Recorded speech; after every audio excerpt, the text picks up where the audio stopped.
अनुसूचित जातीच्या उपवर्गीकरणाविरोधात सांगलीत रिपब्लिकन पक्षाची जोरदार निदर्शने। रिपब्लिकन पक्षाचे राष्ट्रीय अध्यक्ष तथा केंद्रीय सामाजिक न्याय राज्यमंत्री रामदास आठवले आणि प्रदेश अध्यक्ष राजाभाऊ सरवदे यांच्या आदेशानुसार राज्य सचिव नगरसेवक जगन्नाथ ठोकळे, संजय कांबळे, राजेंद्र करात, अरुण आठवले, पोपट कांबळे, छाया सरवदे, युवक जिल्हा अध्यक्ष श्वेता कांबळे यांच्या नेतृत्वाखाली सांगली येथे जिल्हाधिकारी कार्यालयासमोर अनुसूचित जातीच्या अ ब क ड उपवर्गीकरणाच्या विरोधात तीव्र निदर्शने करण्यात आली। यावेळी पक्षाचे पदाधिकारी, कार्यकर्ते, सदस्य मोठ्या संख्येने उपस्थित होते। मोठ्या संख्येने कार्यकर्त्यांनी सहभाग घेत जोरदार घोषणाबाजी केली।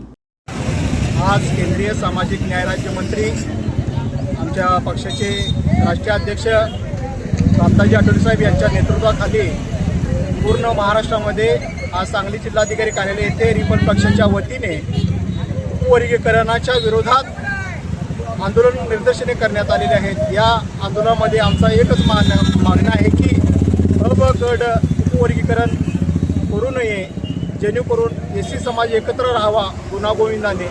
याच्यासाठी रिपब्लिकन पक्ष आज जिल्हाधिकारी कलेक्टर ऑफिस येथे धरणे आंदोलन करत आहे आणि आमचा अ ब क ड उपवर्गीकरणास विरोध आहे।